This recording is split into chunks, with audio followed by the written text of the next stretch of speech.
Buenos días. Bueno, esta mañana estamos siguiendo con nuestro estudio del libro de Efesios, pero de hecho quiero empezar esta mañana hablándoles brevemente acerca del libro de Deuteronomio para ayudarnos a apreciar lo que vemos en nuestro texto. En el libro de Deuteronomio, el pueblo de Israel estaba casi listo para entrar a la tierra prometida, y antes de entrar a la tierra prometida, Dios les habló por medio de Moisés. Y en este libro de Deuteronomio, varias veces Dios, por medio de Moisés, llama a su pueblo a recordar cómo Él les había salvado, cómo les había rescatado de la esclavitud en Egipto. Y en nuestro texto, en versículo 11, vemos que Pablo llama a los efesios a recordar también, tal como Dios llamó a su pueblo poco antes de entrar a la tierra prometida a recordar. Aquí en nuestro texto, en el versículo 11, Pablo también llama a sus lectores a recordar.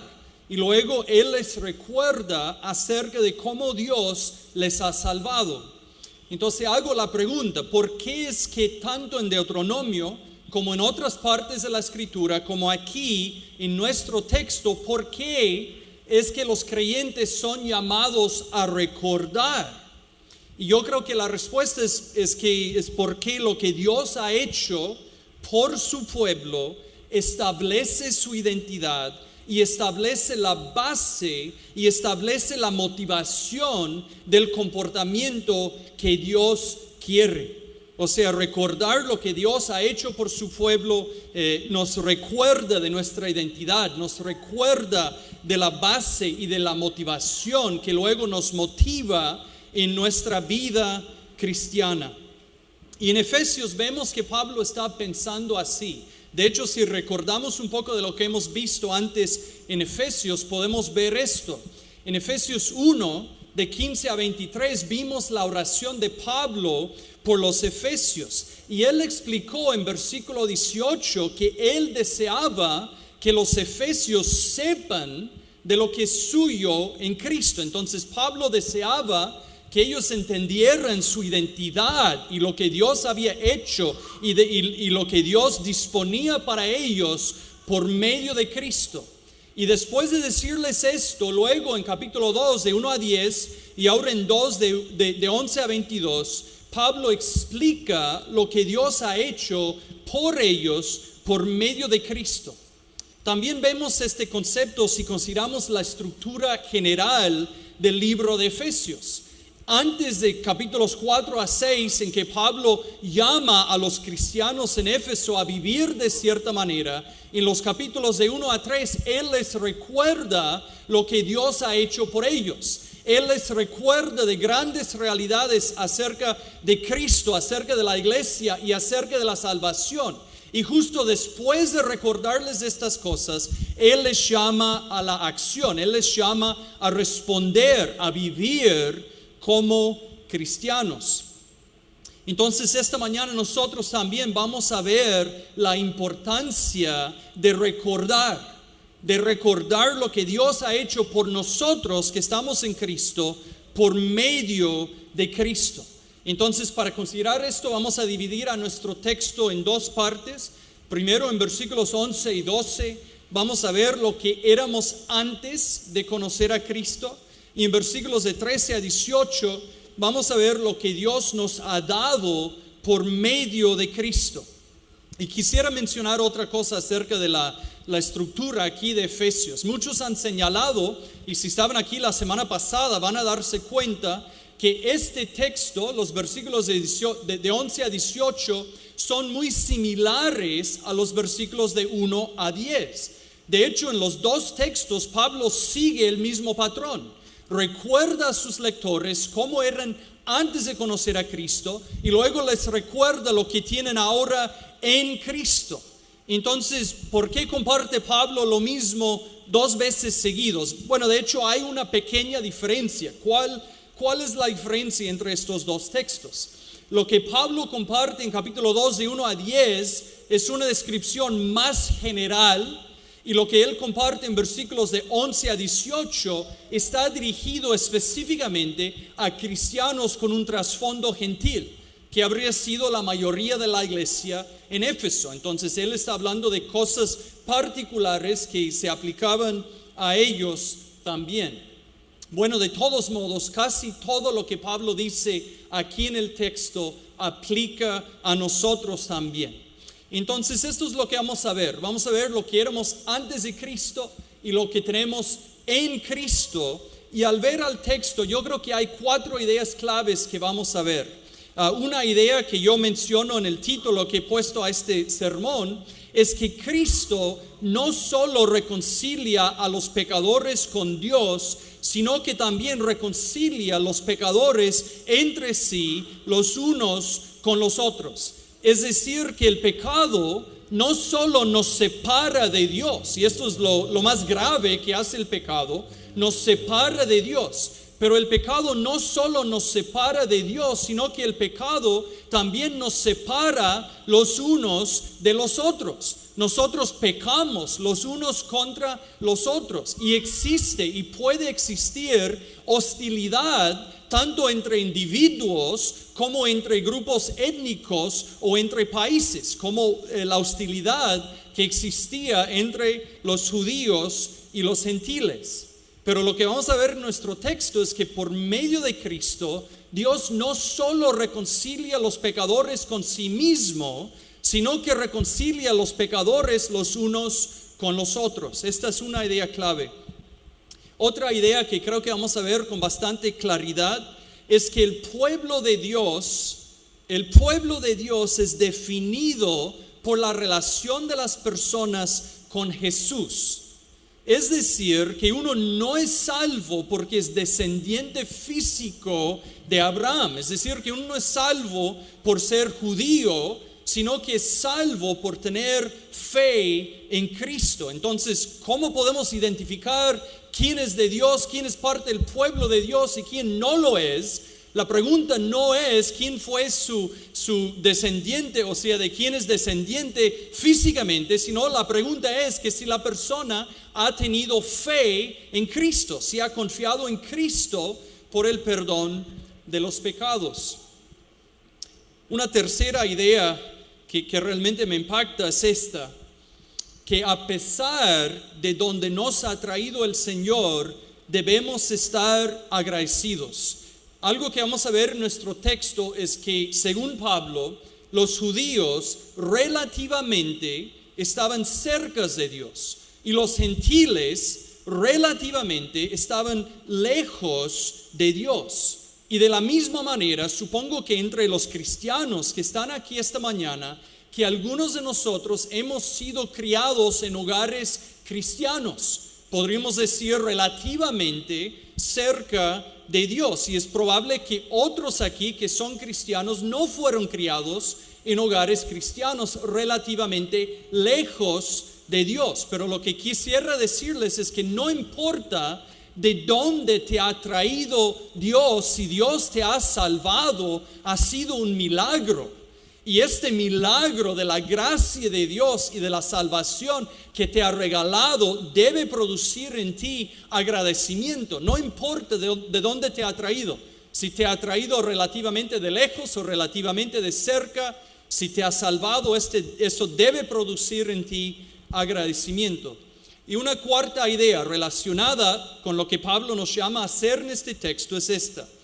Lo que nos puede motivar a estar agradecidos es recordar lo que Dios ha hecho por nosotros. Y yo te diría que si tú eres un cristiano y encuentras que tu corazón está frío y que no te nace el agradecimiento, puede ser porque no estás reflexionando sobre lo que Dios hizo por ti. Todos nosotros que somos cristianos regularmente, como disciplina, debemos cultivar la gratitud, debemos cultivar el agradecimiento. ¿Y cómo podemos hacerlo? Por obedecer lo que Pablo nos dice en el versículo 11 de nuestro texto, cuando él nos dice: acordaos, por recordar, por tomar un tiempo deliberada de pensar, de meditar, de recordar cómo éramos y cómo somos ahora por medio de Cristo. Entonces, yo creo que de hecho esta última idea es lo que nosotros que somos cristianos debemos captar más que todo hoy. O sea, el llamado a reflexionar, a recordar quiénes éramos y lo que Dios ha hecho por nosotros en Cristo. Entonces, estas son ideas claves que espero que veamos en el texto. Ahora vamos a ver al texto y vamos a empezar viendo en los versículos 11 y 12 lo que éramos antes de Cristo. Aquí en los versículos 11 y 12, Pablo recuerda a los creyentes gentiles acerca de cómo eran cuando no conocían a Cristo. Déjame volver a leer el texto.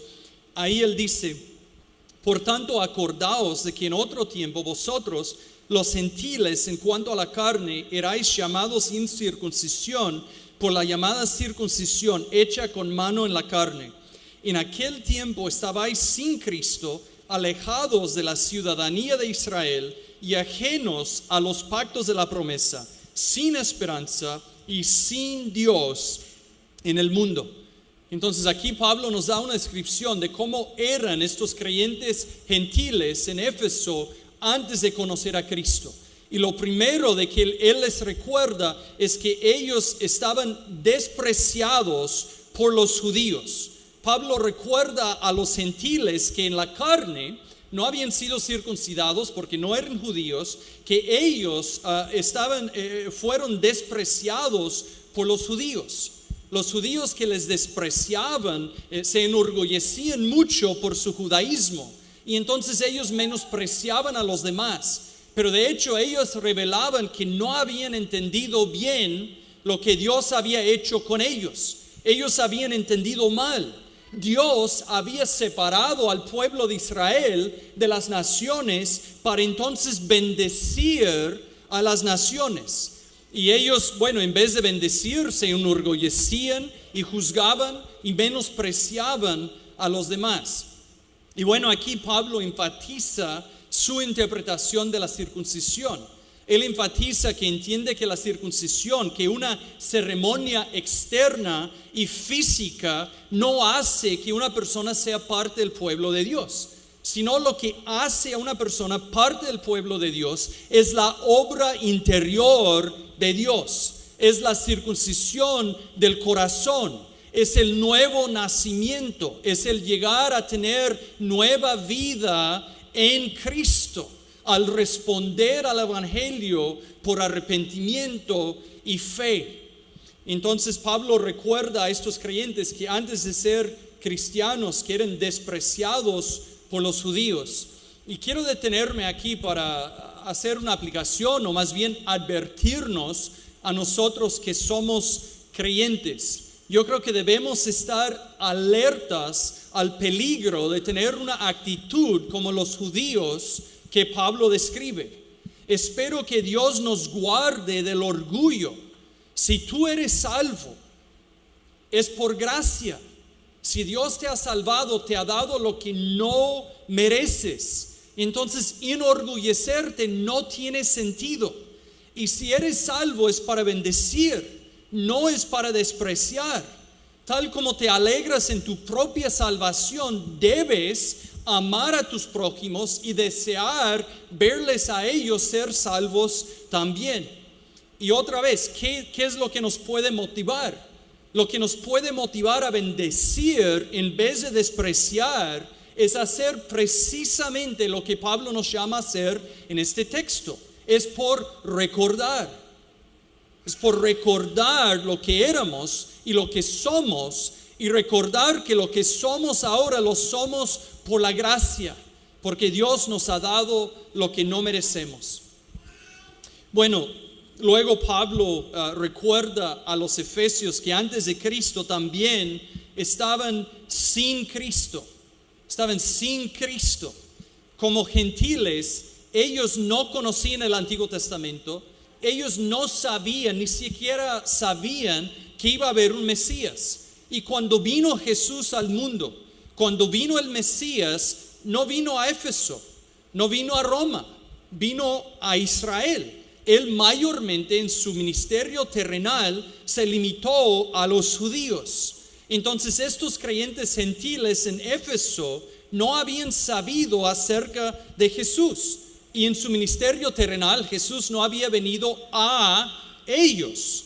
Pero esto no significa que no vino por ellos. Pero durante la mayoría de su vida terrenal, Jesús no había ministrado a los gentiles. Entonces ellos estaban sin Cristo. Luego Pablo dice que estaban alejados de la ciudadanía de Israel. Como gentiles, ellos no eran parte del pueblo de Israel. Y como mencioné antes, mientras que simplemente ser un descendiente de Abraham, mientras que ser un judío nunca salvó a nadie, de todos modos ser un judío hubiera sido ideal. Ser un judío traía ciertas ventajas. Los judíos antes de la venida de Cristo tenían la bendición de Dios, tenían la protección de Dios, tenían el amor de Dios, tenían los pactos, los cuales les dieron esperanza, tenían la ley de Dios que les enseñaba a vivir de manera sabia en relación con Dios. Ellos tenían el sacerdocio y los sacrificios, que fue como un medio para vivir en comunión con Dios. Ellos también tenían las promesas de Dios y la dirección de Dios. Entonces hubiera sido una ventaja ser un judío, pero estos creyentes gentiles habían sido alejados de la ciudadanía de Israel. Luego, cuarto, Pablo menciona que ellos también estaban ajenos a los pactos de la promesa. En la Biblia vemos que Dios hizo varios pactos y entendemos que Dios estableció un pacto con Abraham, y este pacto incluía la promesa de la eventual salvación de personas de todas las naciones que confiarían en Cristo, ¿no? Los demás pactos, de hecho, fueron una elaboración de este pacto con Abraham. Pero dado que los gentiles no eran judíos y estaban ajenos a los pactos, entonces ellos no sabían lo que Dios les había prometido. Ellos no sabían acerca de la promesa de que eventualmente Dios salvaría a personas de todas las naciones del mundo por medio de un descendiente de Abraham. Entonces Pablo dice que ellos estaban ajenos a los pactos de la promesa. Luego en versículo 12, Pablo dice que también estaban sin esperanza. Estaban sin esperanza. Los pactos de Dios y especialmente sus promesas en sus pactos proveían para las personas la esperanza de vida con Dios. Las promesas en los pactos daban esperanza, pero sin el conocimiento de estos pactos, estos creyentes en Éfeso habían vivido en la oscuridad. Sus religiones paganas no proveían la esperanza acerca del futuro que pudieran haber tenido en las promesas de Dios que Dios hizo en los pactos. Entonces ellos estaban sin esperanza. Y quiero hacer otra aplicación aquí referente a nuestro punto principal, a la idea de recordar. A los cristianos aquí, quisiera decir que deben, no para condenar a sí mismo, pero deben para cultivar aprecio para Dios, para cultivar gratitud, deben recordar a sus vidas antes de Cristo. Deben en ciertos momentos tomar un tiempo para recordar de dónde les ha traído Dios. El propósito de la vida es de vivir en comunión con Dios. Y lo único que puede dar sentido a la vida, lo único que puede dar gozo es comunión con Dios. Entonces debemos nosotros que somos cristianos recordar cómo antes de conocer a Cristo vivíamos sin esperanza, vivíamos sin rumbo, vivíamos sin satisfacción en la vida. Y el recordar debe entonces motivarnos a tener gratitud y entonces a alabar a Dios, y entonces debe ser una motivación para que vivamos la vida cristiana de acuerdo al diseño de Dios. Y yo creo que recordar esto también debe motivarnos a la compasión por los demás. Debe motivarnos a la compasión por los demás. Los que nos rodean buscan sentido en la vida. Están buscando paz. Están buscando gozo y esperanza, pero no lo encuentran y no lo van a encontrar. No lo encuentran porque están buscando la esperanza en lo que no puede proveer esperanza. Están buscando quizás esperanza en su pecado, o están buscando esperanza en cosas triviales, o están buscando esperanza en cosas pasajeras. Están buscando esperanza en sus familias, en su salud, en su trabajo, en sus pasatiempos, en otra cosa. Pero ninguna de estas cosas les va a dar esperanza. Finalmente, lo único que les puede dar esperanza es conocer a Dios, porque para esto fueron creados. Entonces, si tú eres un cristiano, yo espero que al reflexionar, al recordar cómo tú vivías sin esperanza y ahora en Cristo tienes esperanza, espero que esto te motive también, a tener compasión, a sentir compasión por los que nos rodean, y espero que te impulse a compartir el evangelio con ellos para que también puedan llegar a tener esperanza. Bueno, finalmente, en cuanto a su descripción de su vida pasada, Pablo dice que ellos estaban sin Dios en el mundo, y esta descripción final es la peor. Aunque todos nosotros hemos sido creados por Dios y para Dios, para vivir en relación con Él, Pablo dice que ellos no conocían a Dios. ¿Esto quiere decir que eran ateos? No, de hecho, no eran ateos. En la ciudad de Éfeso creían mucho en la diosa Diana, pero lo que significa es que ellos no tenían conocimiento real del único Dios verdadero. Entonces para ellos la vida estaba sin sentido, triste y vacío, porque la vida sin Dios nunca puede ser lo que la vida debe ser. Entonces estar sin Dios es quizás la peor descripción de esta vida anterior, es la descripción más triste. Y quisiera hacer otra aplicación breve aquí. Antes de estar en Cristo, estos efesios estaban sin Dios a pesar del hecho de que eran religiosos. Y esto nos muestra que simplemente ser religioso a tu manera no te pone en relación con Dios.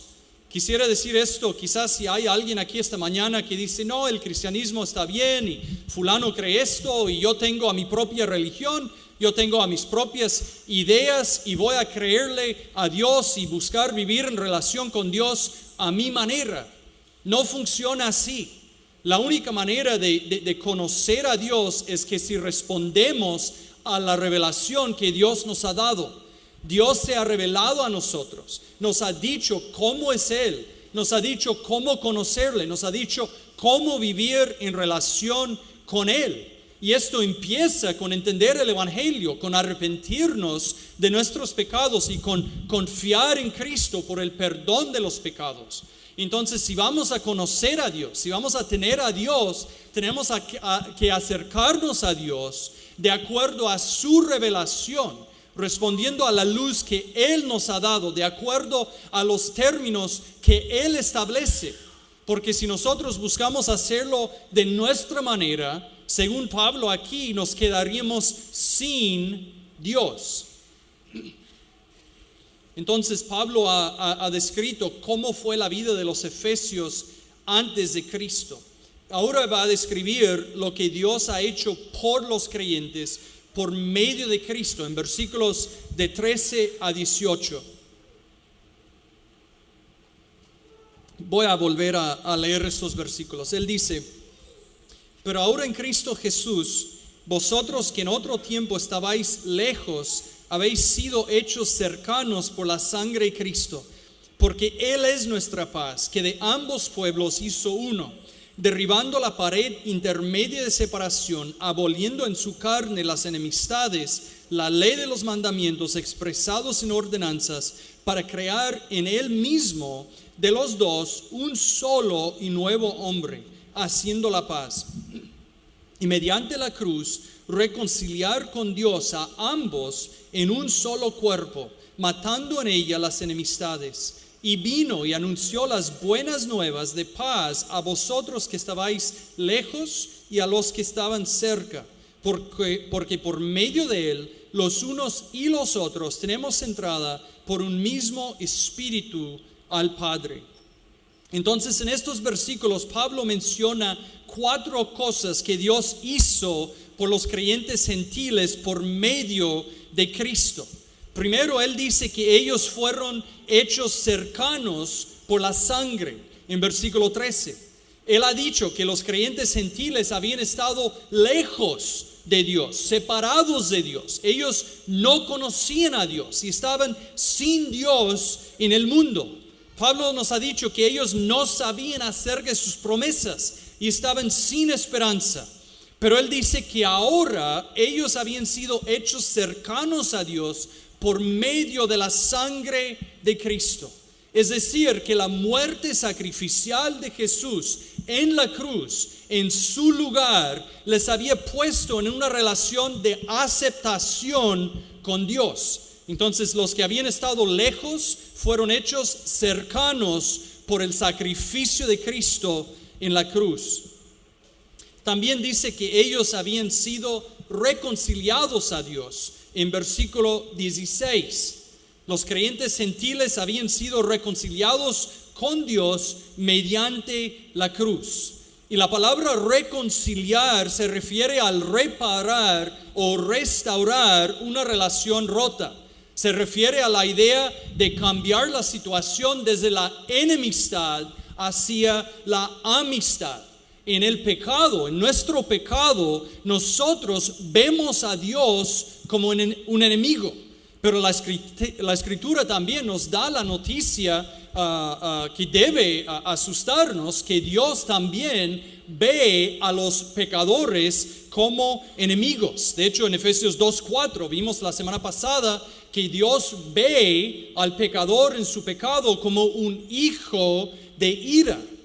Pero Pablo dice que ahora, por medio de la cruz, los pecadores son reconciliados con Dios. Porque en la cruz, la ira de Dios, el castigo de Dios, fue derramado no sobre los pecadores que confían en Cristo, sino sobre Cristo mismo. Cristo mismo sufrió la ira de Dios en lugar de los pecadores que confían en Él. Y entonces, de esta manera, las demandas de la justicia de Dios fueron satisfechas. Y entonces los pecadores que confían en Cristo pueden ser perdonados y Dios sigue siendo justo. Entonces los que habían estado alejados de Dios, separados de Dios, por medio de Cristo son reconciliados con Dios. También en versículo 18 vemos que ellos fueron dados acceso a Dios. Vemos que Cristo no solo paga la deuda de la culpa del pecado delante de Dios, sino que también pone a las personas en una relación con Dios como su Padre. Entonces, los que habían sido enemigos llegan a siempre estar bienvenidos en la presencia de Dios. Los que han estado sin Dios ahora pueden gozarse de una relación con Dios, tienen acceso a Dios. Y de hecho en esto se ve la meta de la salvación. La meta de la salvación no es simplemente escaparnos del infierno, tampoco es ir a un lugar lindo en el cielo. La meta de la salvación, la razón por la que Dios hizo todo lo que hizo para salvar a los pecadores, es para que podamos vivir en relación con Él, empezando ahora y extendiendo hasta por la eternidad. Y entonces vemos que esto es nuestro por medio de Cristo. Por medio de Él hemos sido dados acceso a Dios. Luego en versículos 14 a 18, vamos a volver a considerar algunos versículos que ya mencioné. En versículos de 14 a 18, Pablo describe una cuarta cosa que ha pasado a los efesios. Ellos han sido reconciliados los unos con los otros. Como mencioné al principio, salvación por medio de Cristo no solo impacta la relación de cada creyente con Dios, sino que impacta la relación de los creyentes los unos con los otros. Específicamente, a pesar de la enemistad que había entre los judíos y los gentiles, que fue una enemistad fuerte, bien arraigada, a pesar de esta enemistad entre estos dos grupos étnicos, Dios reconcilia los judíos y los gentiles que creen en Cristo. Entre sí son reconciliados por medio de Cristo. Y Pablo explica tres cosas acerca de esto. La primera cosa que Pablo dice es que Dios ha creado en Cristo un solo y nuevo hombre, en versículos 14 y 15. Los judíos en el día de Pablo pensaban que había dos categorías de personas en el mundo. Había gentiles y había judíos. El punto de Pablo en estos versículos es que Dios creó una tercera categoría: cristianos. Entonces Pablo dice que el mundo incluye tres grupos de personas: judíos que no creen en Cristo, gentiles que no creen en Cristo y cristianos. Y estos cristianos ya no son ni judíos ni gentiles. En estos versículos Pablo dice que Jesús ha hecho los dos, judíos y gentiles, uno. Dice que en sí mismo ha creado un solo hombre, y este hombre es su cuerpo, es la iglesia, compuesta de gentiles que han creído en Cristo y judíos que han creído en Cristo.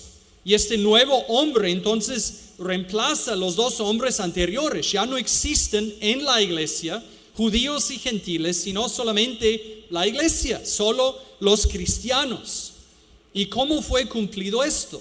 Bueno, Pablo dice que la pared intermedia de separación fue derribada y que la ley de los mandamientos expresados en ordenanzas fue abolida.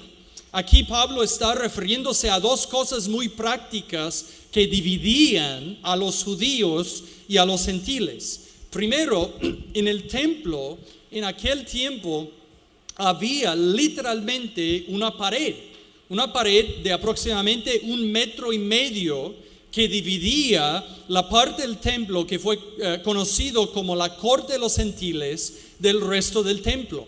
Y dicen que en esta pared había una señalización escrita en varios idiomas que decía que si un gentil pasa este punto va a sufrir la pena de muerte.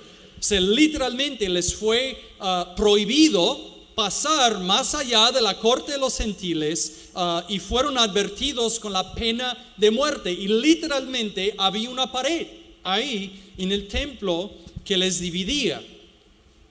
Y segundo, las partes ceremoniales de la ley también dividían a los gentiles y los judíos. Estas leyes lo hicieron imposible, no solamente no adorar juntos en el templo, también lo hicieron imposible para los judíos y los gentiles comer juntos. Lo hizo imposible para ellos tener tiempos de comunión y lo hizo imposible para ellos adorar juntos.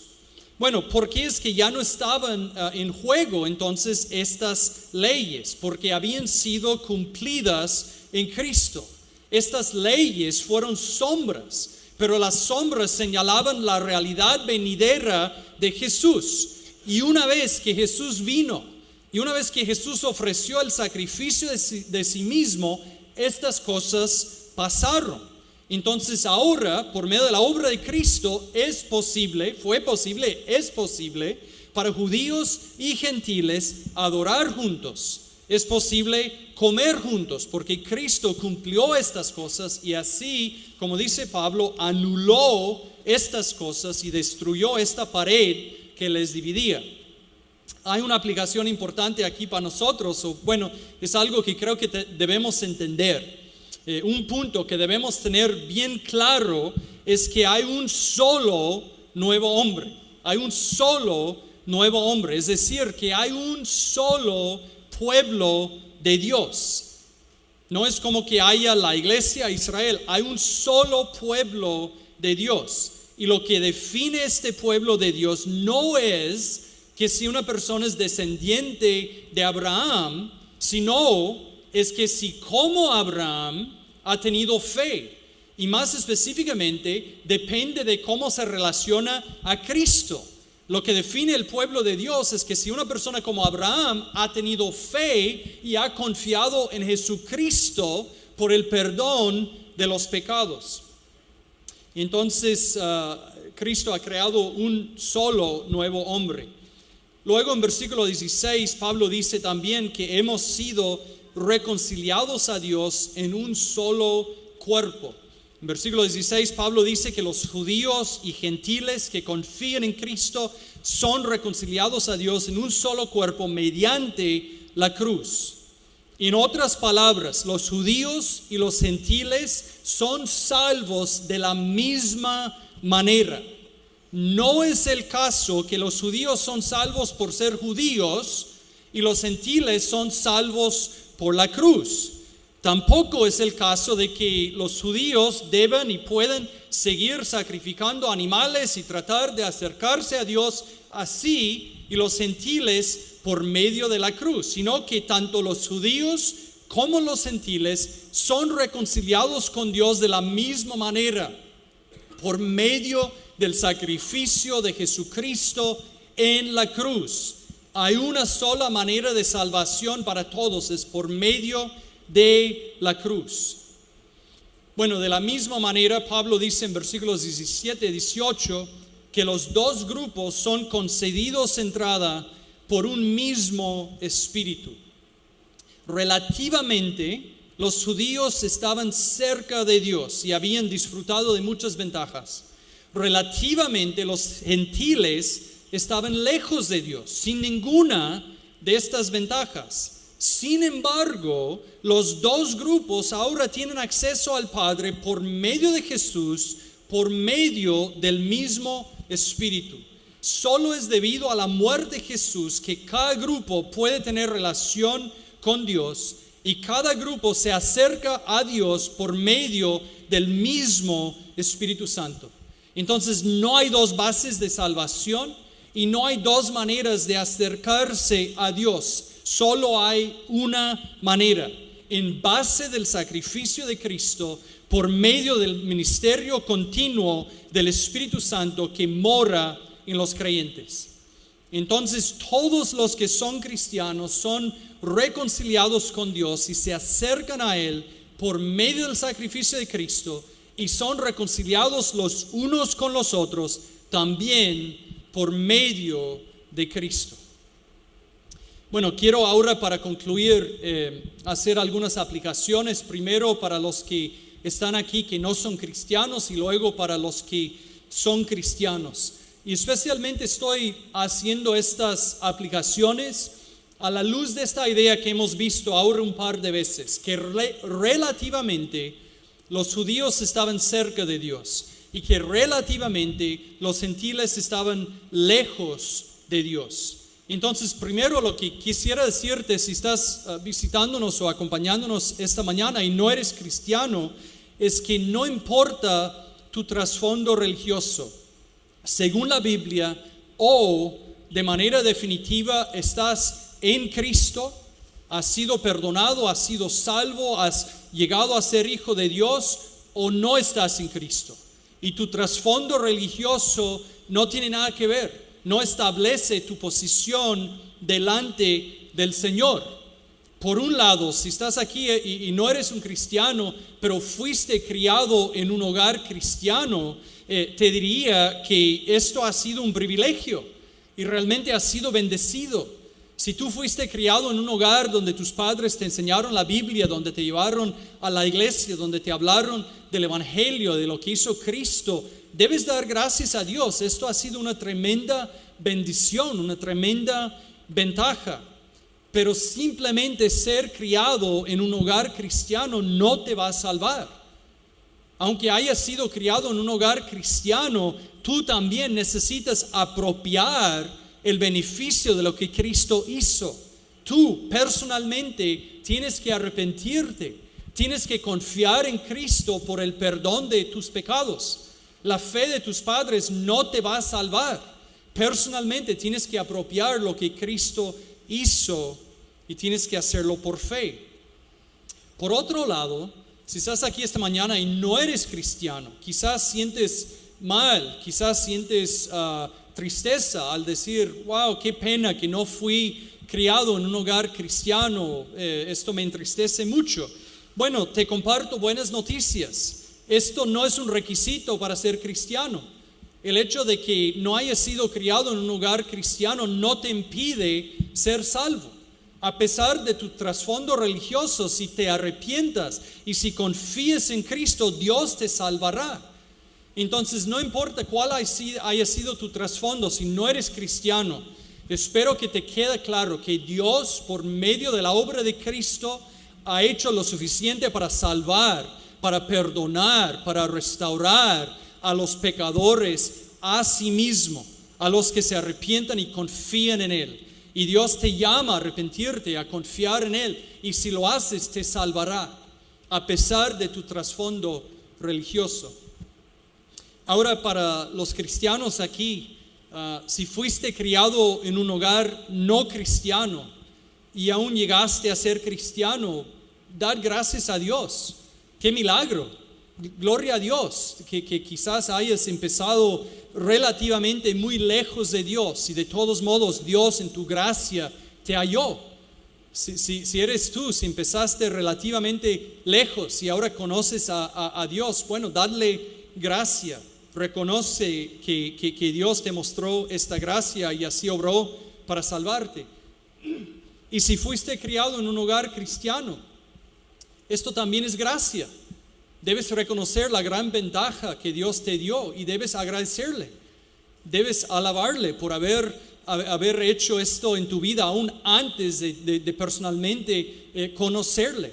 Darle gracias por la manera que estaba obrando para atraerte y para salvarte. Entonces, a todo cristiano aquí, yo creo que debemos escuchar lo que Pablo nos llama a hacer en versículo 11. Debemos recordar. Él dice, acordaos, debemos recordar. Y no simplemente digo como que de vez en cuando no debemos olvidar, sino digo, debemos recordar como disciplina.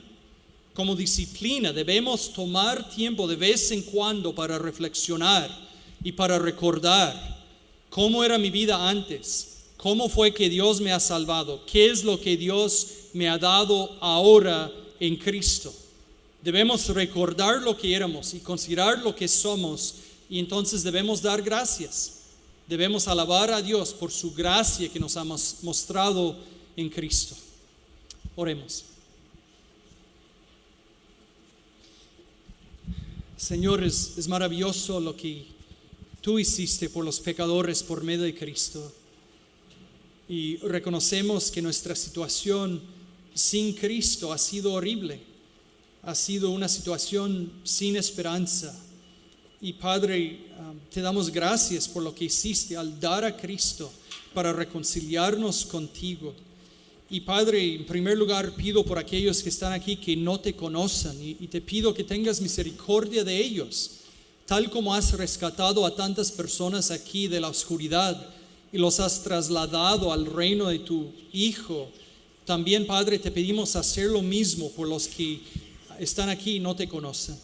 Y para nosotros, Señor, los que te conocemos, Padre, ayúdanos a recordar, ayúdanos a cultivar esta disciplina de repasar lo grande que hiciste para salvarnos, de recordar frecuentemente lo que hiciste en la cruz, pero aún también de recordar los detalles, de recordar a nuestras circunstancias, de recordar cómo tú providencialmente obraste para sacarnos de la oscuridad y para trasladarnos al reino de tu Hijo, cómo obraste para perdonarnos y para salvarnos. Padre, de verdad te agradecemos, te alabamos. Tú eres un buen Dios y te damos gracias por la misericordia que nos has mostrado en Cristo. En nombre de Él oramos. Amén.